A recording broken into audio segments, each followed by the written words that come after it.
Second by Councilor Jang. Any discussion? All those in favor of the motion, please say aye. Right. Any opposed?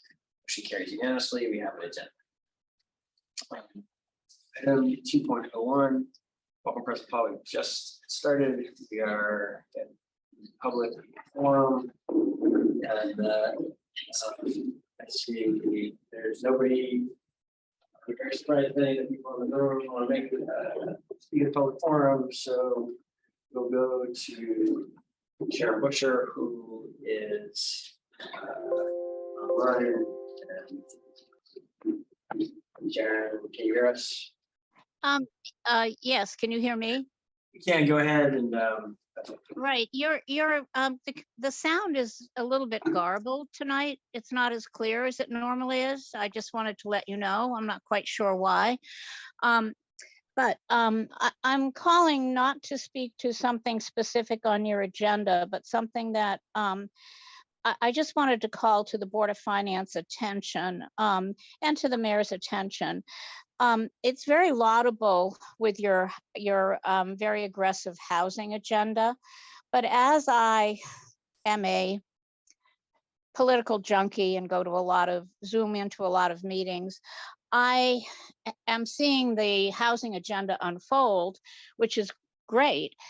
But I want to understand who in the city is looking at the balance between commercial, retail, and housing, so that my fear is that in our desire to house people and create affordable housing, we will tip the scale so that the residential part of the city will bear the burden of the property tax. I'm worried about how this will play out with the sales tax, with less retail. And I'm worried about even the impact on rooms and meals tax. And I don't know whether you have been monitoring this. I assume you have. I assume Rich has and Catherine have. But I would feel really good as a resident to know that someone is looking at this and feels like we're maintaining the balance that we need so that we don't become a bedroom town for Williston or South Burlington or other surrounding communities. So thank you so much for listening to my concerns, and I hope you have a good meeting. great, thank you, Sharon. Appreciate you calling in.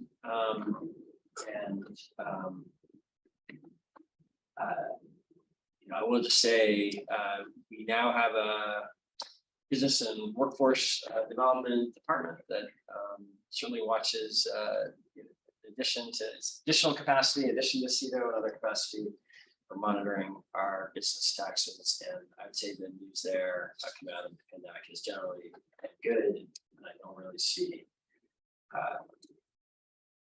these two housing and business really being in conflict with each other. Complementary in a lot of ways, but maybe more conversation on that another time. If there's no other people online, which does not appear there are, we will close the public forum and move to the consent agenda, which is really just the minutes from September 19, 2022. Welcome motion regarding the consent agenda. Ricky's missing. Okay. Thank you, President Paul. Second by Councilor Key. Any discussion? All those in favor of the motion, please say aye. Aye. Any opposed? Motion carries. Consent agenda is adopted. This brings us to 4.01, which is the first 4 airport items. Welcome, Nick. And item number 1 is request to accept federal aviation administration grant for the Northern Terminal Renovation Project and execute the contract and form construction with Elmwood Construction Inc. Can you just do a quick summary for the public on what this is, just so people are following the progress of the airport? Sure, absolutely. So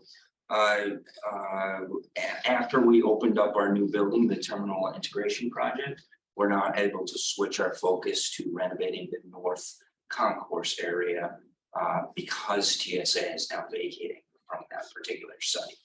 So that old security checkpoint, which is actually being vacated as we speak right now, will be completely renovated. The glass is removed. The escalator systems in the middle of the concourse will be removed. The floor filled in. This allows additional seating, additional capacity at the gate specifically area, which is one of our most highly utilized and largest aircraft gate position. This is also going to add a few automated features to the airport, including shifting our exit lane, growing a little bit larger footprint for our concessionaires, both Skinny Pancake and Hudson News, and adding automatic exit lanes to both sides of the concourse. This is just over a $1.9 million project, again, funded through the FAA. We have not received the grant yet, but we're expecting it very shortly, so we can move forward with the proper renovations right away. Thank you, Nick. The floor is open for questions.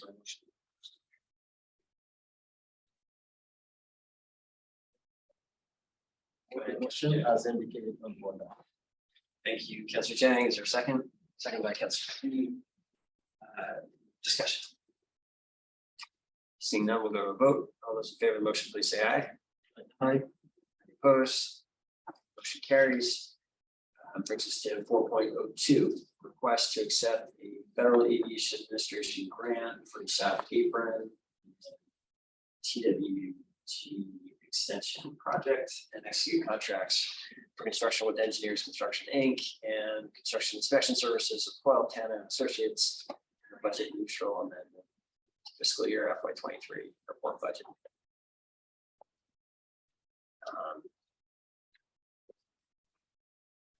You want to get a quick summary of this, Nick?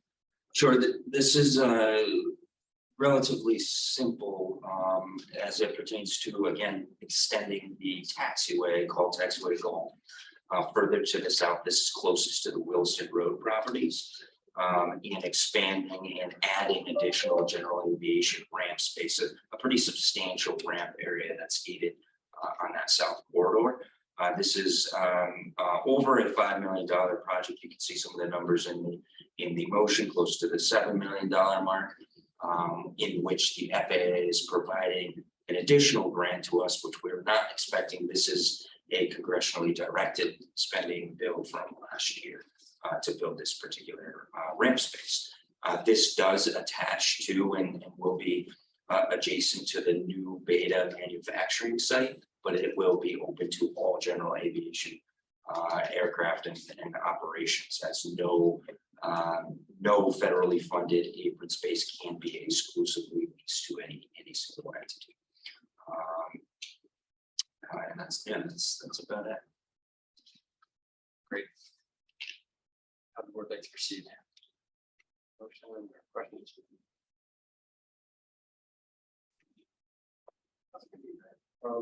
Take the action.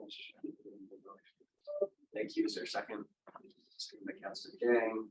Discussion. Seeing no, we'll go to a vote. All those in favor of the motion, please say aye. Aye. Any opposed? Motion carries unanimously. That brings us to airport item number 3, which is my exciting one. Request to execute a contract for construction with McFarland Johnson Inc. for the siting, preliminary design, and permitting of the Burlington Technical Center. So this is a step forward with this important part of the high school BTC replacement plan. Anything else you want to add about this thing? That's essentially what it is right now. As part of the scope of work is just to help the school district identify and cite the proper locations for their new facilities for not just the aviation technical program, but all of the other programs that could potentially fit in there, as long as it's conforming to some of the FAA regulations, which we have really great options out there right now. The only thing that I would add is There is just shy of $700,000 in the airport cash account that came from a prior earmark just about a decade ago. That is reserved specifically for this project, so we can help the school district right away, even before and as they get some of their documentation in place, including that $10 million earmark that we've heard about. This allows us to not just cite it, but hopefully start some of the design work. That's what the next step is. Super exciting to get this in place in that particular area. Great, thanks. Have the board like to proceed on those questions? Documenting all the supports the city's providing to schools about the process. Documenting permitting requests, waiving fees. It's a good point, Councilor Jang. We should make sure it's all collected in one place.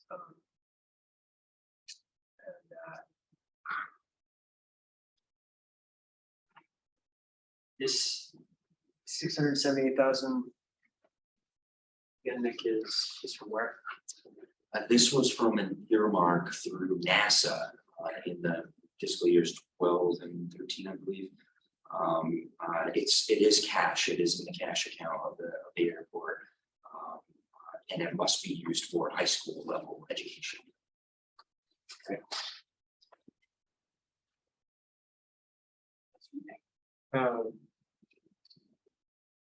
Kind of curious why we had this number sort of saving account for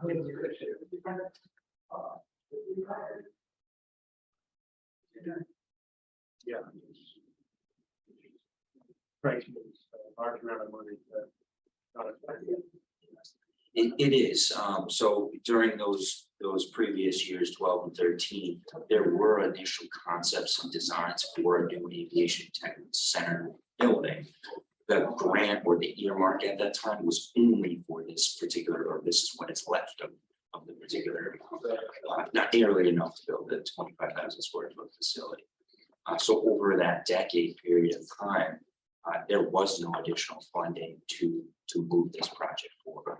So there, outside of my time there were decisions made to hold that cash reserve account or whatever next steps would come forward, which now is the time earmark to actually build this facility. And thankfully so, because this I think will give us a head start on not just the siting of the building, but hopefully some of the design permitting into where the site is. There were some minor restrictions associated with that particular cash, and it did flow through different entities, including the school district, and eventually back to the city and to the airport. And those restrictions really had to do with that high school education, promotion, and curriculum.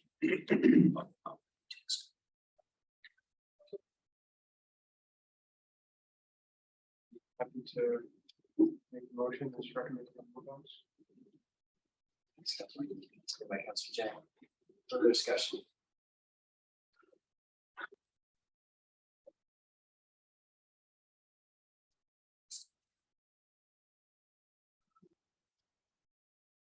So now we'll go to vote. All those in favor of the motion, please say aye. Aye. I have others. Motion carries unanimously. And that brings us to the final airport item. Place the agenda. Here we go. 4.04.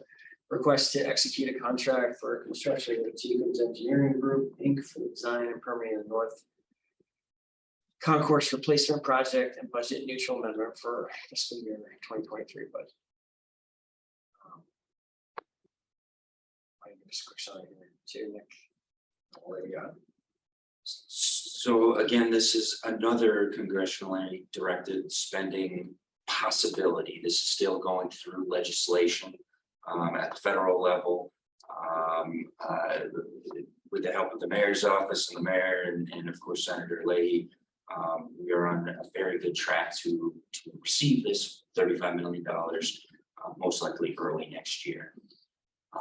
To receive the grant funding, we need to be ahead of the game. We need to make sure that one, the FAA is acceptable of the design work and any element that goes into this public space of the new replacement of the terminal building. And to do that, we need to start some of the preliminary design work. This earmark is $35 million for this new facility. So moving forward with a relatively small amount to get the design moving forward of that $1 million, which is phased in the contract. The full contract is not right now for $1 million until we are confident that this is going through legislation. This allows us to make sure that we're not behind on applying for the grant when the time comes right away. This is a project that is most likely going to happen over the next few years, not right away.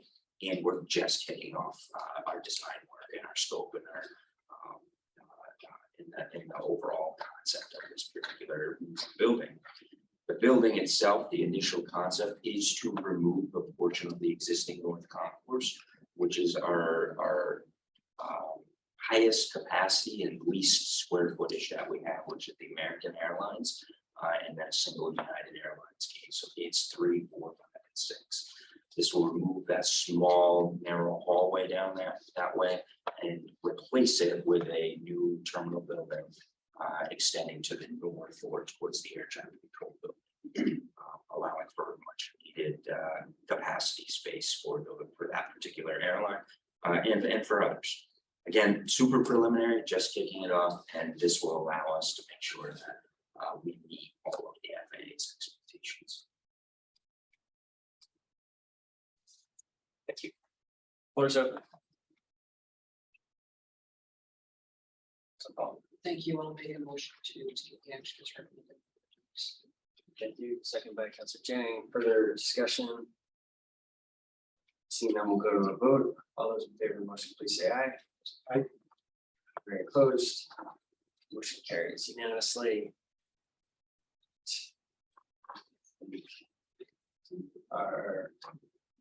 Leave. Thank you. Thank you. 4.05 is an authorization to update contract for the Elmwood Emergency Shelter Community. Welcome back, Samantha. Yeah.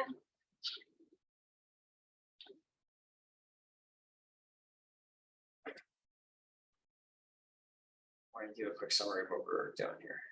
Yeah, I just need to increase the maximum limiting amount on one of the site contractors who had to deal with underground storage tank.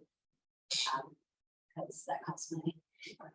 Hopefully, we're hoping to get a lot of it reimbursed from the petroleum cleanup fund, but what is not reimbursed will come out of contingency.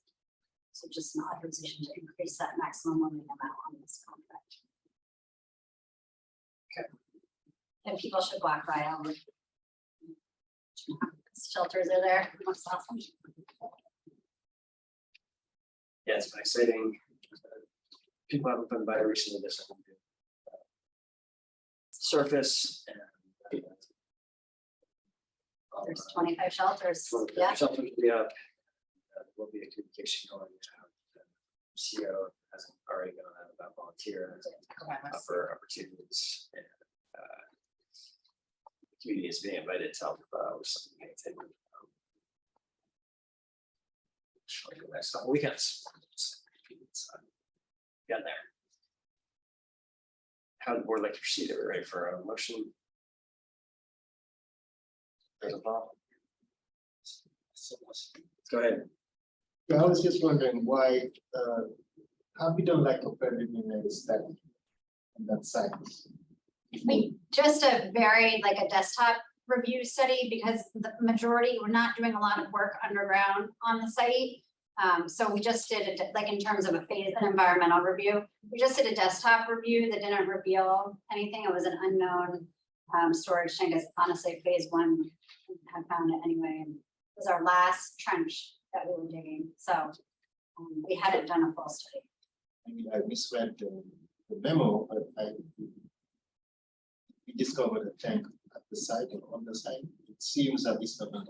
Oh, yeah, sorry, it was underground. So when they were putting in the last connection from the water line to where the bathhouse is gonna be, it's about 6 feet underground.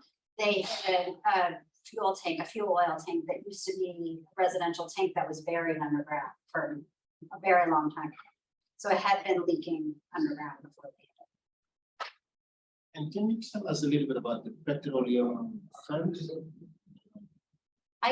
The petroleum cleanup fund is a state fund, so the state has money that I'm not sure exactly where it came from, but it's got put into place in the late 80s specifically to make sure that when people find underground storage tanks that they do something about it.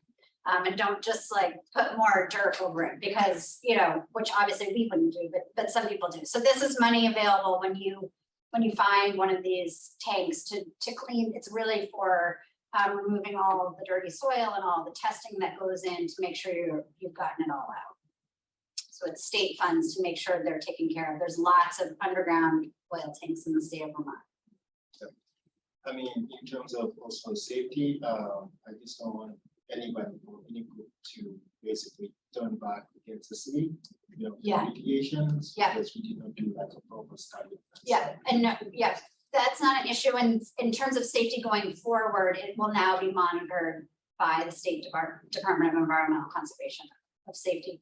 The asphalt is a very good cap, literally, and figure, you know, there's a term that to make sure that nothing is coming out. And actually, when you could really smell the oil when they were actually removing that soil, but all that dirty soil is gone now, and the tank is gone. There's a clean soil, and then the asphalt. So no safety issues.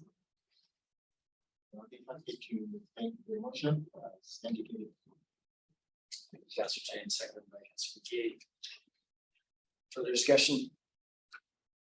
Seeing none, we'll go to a vote. All those in favor of the motion, please say aye. Aye. Opposed? Motion carries unanimously.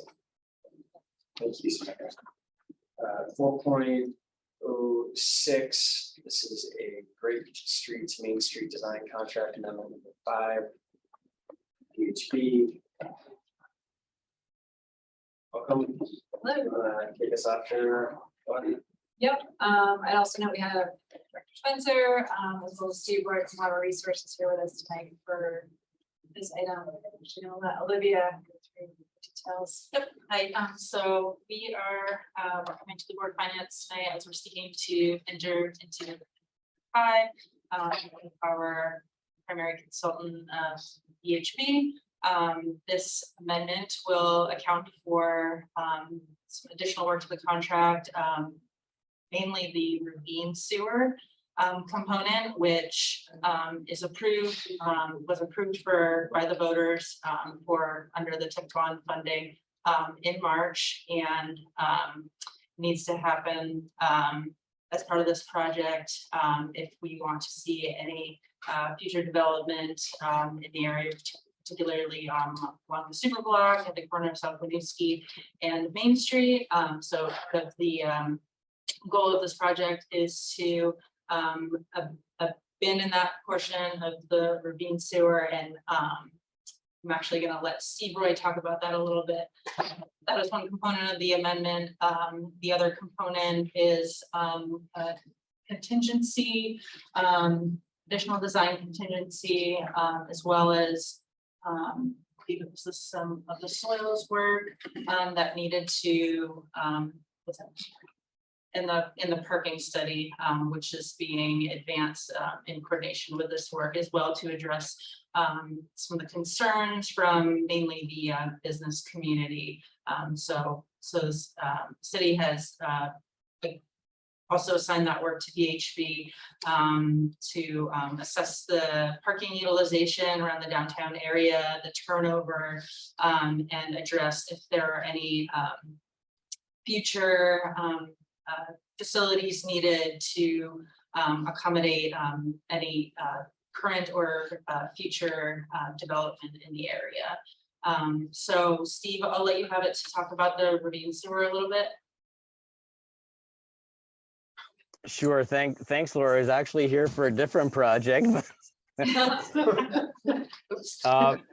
The ravine sewer, as those of you may or may not know, is a 130-plus-year-old sewer that there used to be a huge ravine that cut diagonally across the city from Pearl Street all the way to the lake, down near where the main wastewater plant is. 130 years ago, they had put in, the city had put in all kinds of different pipe materials and buried that ravine sewer in order to build on it. And certainly, it's held up quite well, but obviously everything has a lifespan. And, at some point, the ravine sewer, it's very deep. And at some point, we really need to deal with it, because at some point there's going to be a real issue, and it's not going to be good. It's going to be catastrophic. So we had worked with VHB and the Dufresne Group, who's the civil site engineer, to look at a whole bunch of options. One of the options that's been selected to carry forward in design is to actually grab the ravine sewer just behind Fire Station 1, where it's relatively shallow, run a new pipe due south to Main Street, and since Main Street's under design as part of the Great Streets project, run a brand new pipe heading west on Main Street, turn down Church, and connect all the flows that are still in the ravine sewer back into a 6-foot diameter pipe that's on Maple Street that heads down to the wastewater plant. So that will effectively take the majority of flow from the upstream areas and from what's coming down Main Street all the way up UVM, and intercept all that flow, take that load off of the ravine sewer and redirect it back down to Maple Street, where it's going now. So it keeps takes the ravine sewer and puts it back in the roadway, which is an area we have a lot more control over and a lot less risk if there's concerns with it in the future.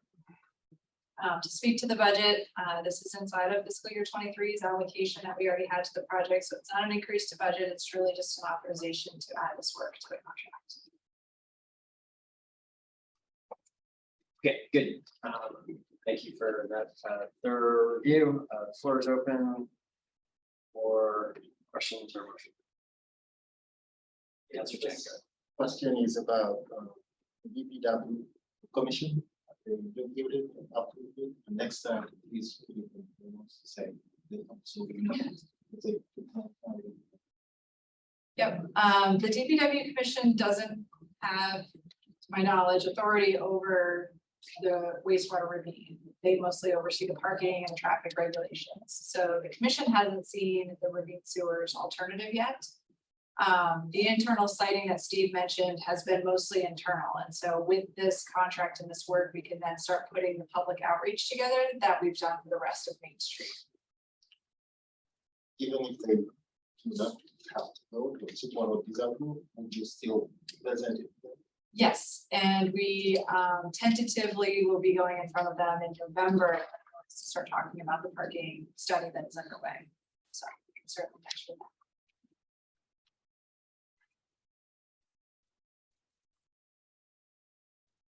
Jasmine, I would be happy to make the motion.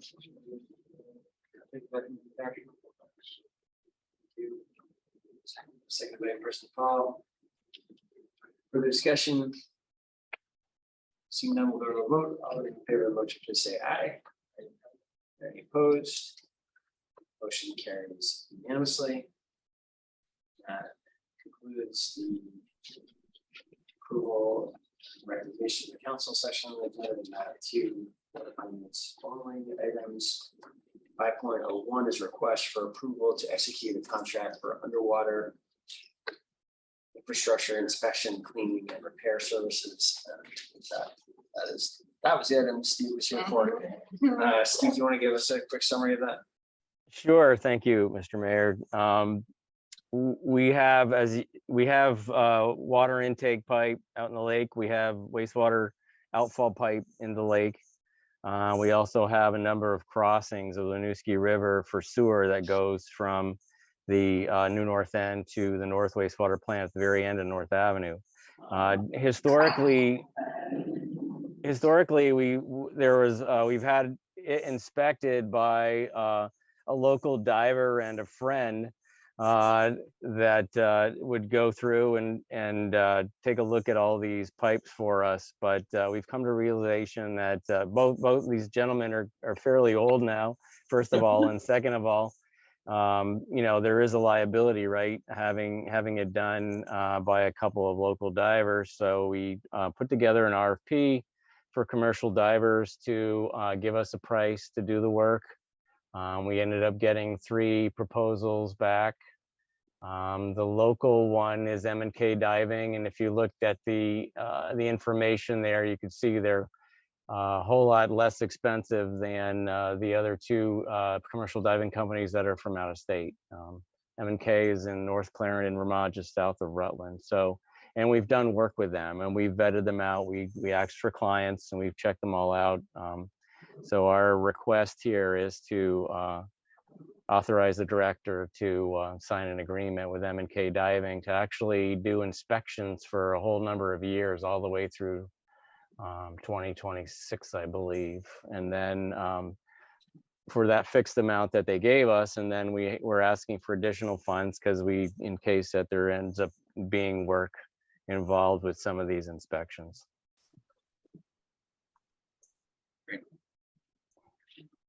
Good. How would the board like to proceed?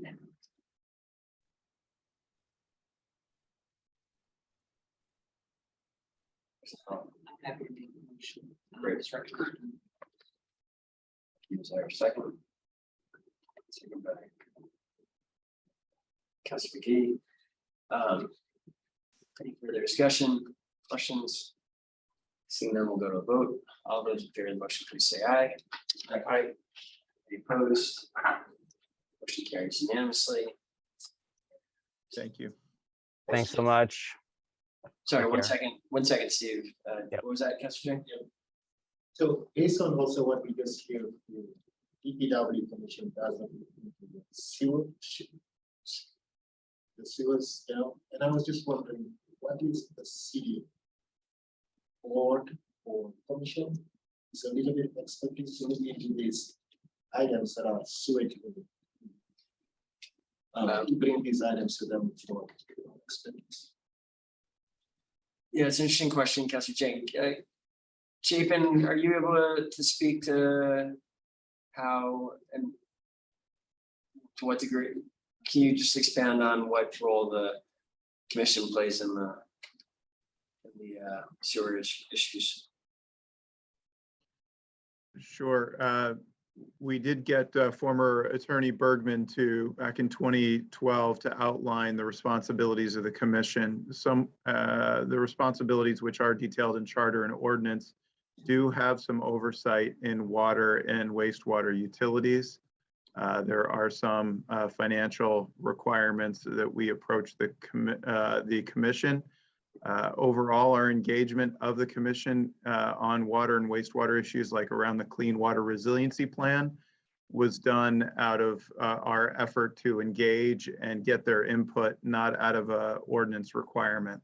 If there are specific sewerage issues that Councilor Jang or others are looking for us to address or having oversight, happy to discuss bringing that, whether required or not, to the commission. And I'm assuming that Mr. Steve Roy is a consultant or is a city staff? Steve is part of the city team. He's one of our longest serving water resources employees. 25 years, Steve. I'm in my 34th year. 34. Oh my goodness. That's cool. He's our secret weapon, and we're going to keep him for another 34 years. Okay. Thank you, Councilor Jane. With that, the final item tonight, thank you, Steve and Chapin. Sorry to be off by 9 years there, Steve. I lost track of my certificate signing tally there. Thank you guys for being here tonight. Thanks, everybody. 5.02 is a contract with Vermont State Police for police details, police presence in downtown. Chief Murad is zooming in as well. And Chief, maybe could you just, I guess I'll say a couple words on this just to kick things off. Maybe you can add to it. This was, as the council's aware, we've had a partnership with this state police on several occasions over recent months where they have provided officers in the downtown following last, I think it was 2 weeks ago now, the shooting incident, gunfire incident in City Hall Park. I asked the chief to work with the state police on further expanding those patrols for at least a 30-day period of time. And the chief made that request to Colonel Birmingham, and it was accepted by the state, and we've now had these new details have begun. Chief, can you add any more detail about just how these details are working? Yes, thank you, Mr. Mayor. They are being taken voluntarily by the VSP. These are voluntary details. The request to the colonel was for high visibility violence prevention patrols. And the understanding is that they would not be answering E911 calls for service. They would be conducting high visibility violence deterrence patrols in Burlington's downtown. And at the end of the 30 days, we would assess whether or not further patrols are needed and or possible or feasible. The Vermont State Police is experiencing its own staffing challenges, and therefore the idea of having this continue indefinitely is not necessarily in the cards.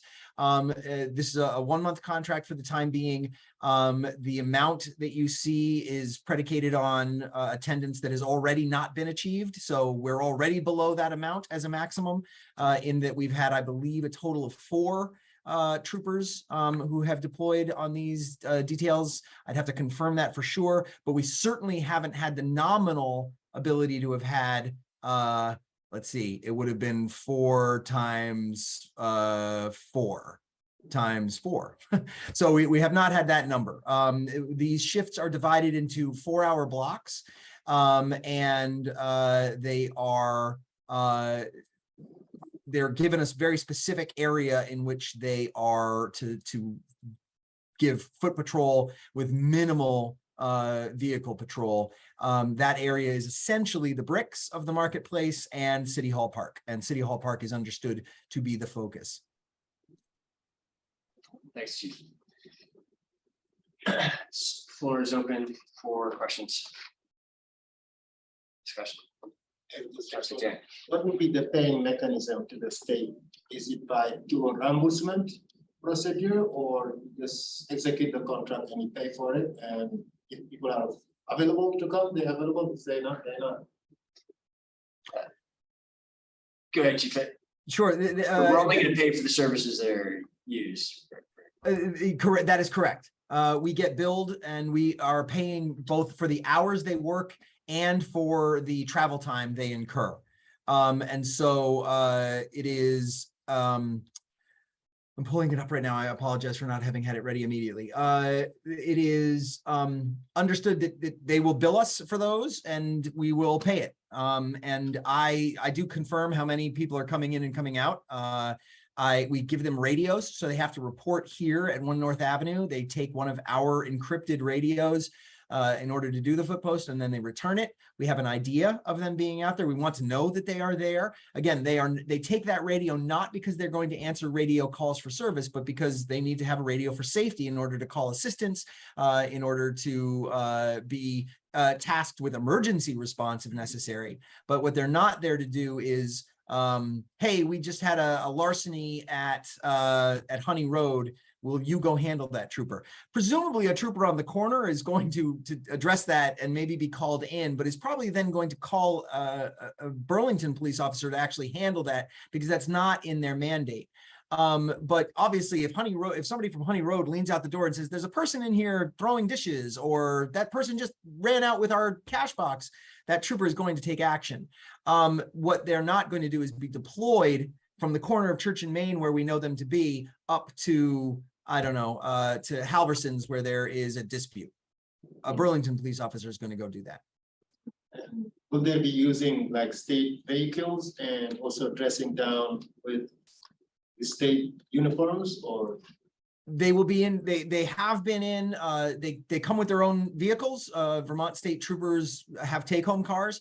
And that is part of their travel time, is that they are, they are in a trooper vehicle. So in some ways, Burlington is not only supplementing downtown, we're also nominally supplementing their travel time, because they are enforcing during that time. So if a trooper lives in St. Johnsbury and drives here from there and catches a couple speeders on the way over, Burlington is paying for those speeders to be caught. But they come in a green and gold trooper car. They are wearing their green and gold trooper uniforms, and they are under the command of troopers. They remain employees of the Vermont State Police. They remain indemnified by the Vermont State Police. This is something they do with other municipalities. It is what we would all call a paid detail in the policing profession. We do it as well in Burlington. So for example, if Ohavi Zedek is having if they want a police officer present for the holy days, they will pay the Burlington Police Officers Association money. That money, the bulk of it goes to the officer, a very small portion of it goes to the BPOA, and a small portion goes to Burlington, because we own the equipment they are wearing, the uniform they are wearing, the vehicle in which they arrive, but the officer gets that money as part of a paid detail. And that is a similar function that we have here. Thanks for making this happen. Thank you, Councilor Jang. Other questions here before I go to Councilor Berman? Go ahead, Councilor McGee. Thank you, Mayor. Acting Chief, the 4 troopers that have accepted shifts so far, can you describe how it's been one per? So if we had four days that this contract has been utilized so far, the previous weekend? That is correct. The shifts are these: Wednesdays and Thursdays, there is a 4-hour block from 4 p.m. to 8 p.m. and from 8 p.m. to midnight. On Friday and Saturday, there are 4-hour blocks from 8 p.m. to midnight and from midnight to 4 a.m. I believe only the earlier shifts have thus far been accepted, although I don't know that for sure. I'm also, I can't marry myself to exactly 4. I believe there have been 4 troopers that have come through. I did not get that precise information yet. That's partly part of the billing process. But they have come, and to my knowledge, they have been solo officers on post each time. Initially, we had talked about not allowing it to happen unless they came in pairs, but that we dispensed with that. You could have as many as 4 per 4-hour shift, but we have not achieved that. Sure. And do you get any sort of advanced notice from the state police? I understand it's there's a portal that they're allowed to accept shifts through, but you wouldn't get any notice ahead of time. No, I don't. I mean, I got advance notice on the very first day because we were actually working the contract through as a trooper was driving to us. So I knew that a trooper was coming at that time. But on a daily basis, I don't get it. I do know, for example, I hear on the radio that dispatch tells the supervisor there's a trooper in the lobby looking for a radio. So I hear that come over if I happen to hear it, but I don't get a specific detail list of it until I get the bill. But supervisors know that they come because they have to hand out that radio, and supervisors do a spot check, just knowing that somebody's down at the corner. Okay, and does that change the deployment plan depending on who shows up for a particular shift? It doesn't affect our deployment at all. This is entirely augmentation to our deployments. Thank you. Gotta go Councilor Bergman?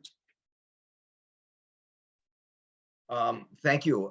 So I want to thank the chief. I want to thank the mayor for making this initiative. I appreciate this. Is something that I thought I should have been done when we started it a while ago. So that's the first thing. I don't have a vote tonight in the finance board, but if I had a vote, I would vote in favor of this. I also would like to hear more, not necessarily tonight, about collaboration with the UVM Police Department and as a way to augment. And I know that there have been some conversations, but I think that the partnerships that you've been talking about and building are critically important, and they go with an all of the above approach that includes getting at the source of much of our disorder, be it mental health or drug addiction or poverty reduction. So I want to take the opportunity to thank the mayor for your comprehensive statement or newsletter or whatever you call it on public safety. I look forward to part 2. And I think that people need to hear that. I was, the last point I wanted to make, I was actually surprised that the commission, according to co-chair Seguino, was not informed of this. I take that from the Digger article on that. And so without going backwards, because that doesn't do us any good, I just want to say that I truly believe that this collaboration should be discussed with the commission. It should be used. That should be a vetting process. Lessons should be learned with that. And particularly if we're going to be evaluating it in a month, this is totally appropriate.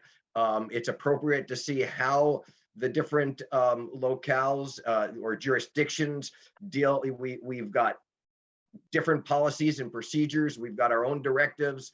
They have their own.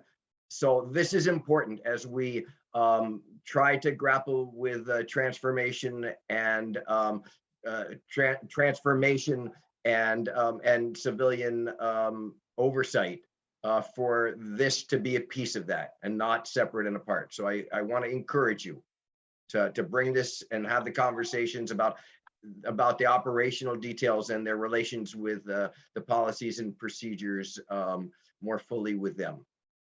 And I think that is it. So I can say, I'm sorry, with regard to your question about UVM, just not to dive into it too deeply, UVM is very short-staffed right now as well. They certainly do help when we have incidents. We had a UVM officer who was doing the crime scene log at our most recent murder scene. We had a UVM officer who assisted, 2 UVM officers who assisted at our officer-involved shooting in August. UVM officers who have responded to the incident in which a former city council person was struck at Roosevelt Park. UVM officers do respond as mutual aid regularly when we have those kinds of incidents. I am opening this same detail. I'm going to be informing. Normally we have a Chittenden County Law Enforcement Executives meeting on Thursdays. This one has been postponed. It was scheduled for this coming Thursday. It's been postponed, but I am sending around to the participants an offer to have this same deal expanded to them. I don't know whether or not we will get much in the way of participation, but we're looking for that kind of additional assistance, basically the same model as the VSP. So that is one thing that we're working on. Thank you. UVM used to do patrols in the Green Street area as part of the neighborhood action project before the mayor was elected, when I was still a young assistant city attorney. So they are still allowed. They are eligible to sign up for our Hill section details. We have not had any signups for that detail in about 2 years. UVM because it's understaffed, and officers because they feel, frankly, that the university was quick to not want them around in the summer of 2020 and then suddenly wanted them again, and they just don't sign up for it. Okay, well, persistence will pay off, I'm sure. So I post it, it's posted down there. The sheets are there for them to take. thank you. And I truly do think that the collaboration with the commission is essential. So I appreciate Councillor Jang's conversations regarding that and DPW. And it's sort of in the same light. Thank you. Thank you, Councilor Bergen. If I could- Here for Councilor McGee. Follow up. I echo Councilor Bergman's comments about involving the police commission. And also to just ask that if any other area agencies do accept an offer to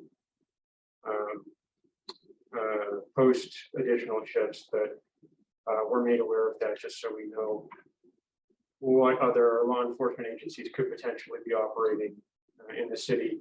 I think the outstanding question I have there is sort of what the command structure looks like, and who are each of these officers still under the command of the agency that they came from, or do they answer to Burlington Police while they're taking these detail shifts? Troopers working under the parameters of this contract will coordinate their patrols with the Burlington Police Department while maintaining Vermont State Police chain of command. And that's going to be the same, roughly the same agreement that goes out to other local agencies? Yes, no agency would place its people under some other entity's command. Thank you. Paul. Thank you. I don't have a question. I appreciate the comments that all have made. I appreciate the comments that Councilor Bergman has made. I think I would comment on the fact that I think that it is absolutely essentially important that we approve this, and it will send a message not only to our constituents but the community as a whole, that we hear them and we understand that they want a stronger presence than we are currently able, given the number of officers we have, to provide. I also hope that this sends a message to others that, Burlington welcomes that presence. Good officers, accountability is incredibly important. Good officers are also important, and hopefully maybe even, I hate to say it, maybe we'll even snag a few of them. But whether we do or we don't, this I think is a good step forward. So I hope that this will receive our strong support. Thanks. Thank you, President Paul. I appreciate the strong support there, and agree. I think this is an opportunity for us to take action that the public very much is demanding. Is there a motion already? I don't believe there's. I'm happy to make the motion as recommended in board docs. Thank you, President Paul. Second by Councilor Jang.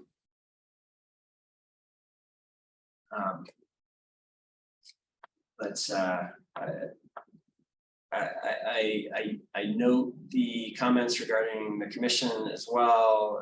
Acknowledge them. I do think the sort of general desire for the administration to be working with the commission on policing issues is one that I agree with, and that's why I meet with that commission uniquely every month, and we are trying to do that. I do think that there are operational details that it's not appropriate or pragmatic to be able to fully involve the commission on everyone. For example, this is something we try to move quickly on, and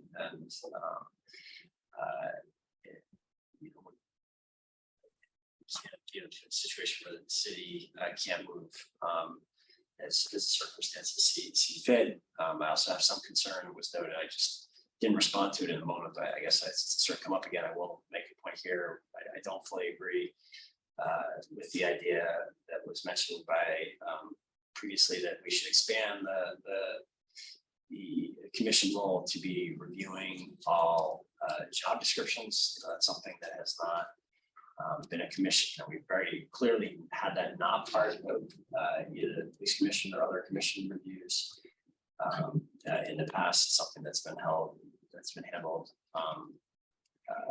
through the administration and the council, with the commissions weighing in at the strategic level. If we are going to kind of look to revisit certain policies, that's certainly a discussion that I'm open to having, and we'll keep having. So I just want to note that I've heard it, don't fully agree with it all, but I do agree with the sentiment and want to say, I don't want my silence to be that I'm fully agreeing with all that, but we can certainly keep talking about these issues. With that, is there any further discussion on the contract? Seeing none, we'll go to a vote. All those in favor of the motion, please say aye. Aye. Any opposed? Motion carries unanimously. With that, if there's no objection, the Board of Finance is adjourned at 6:05 p.m.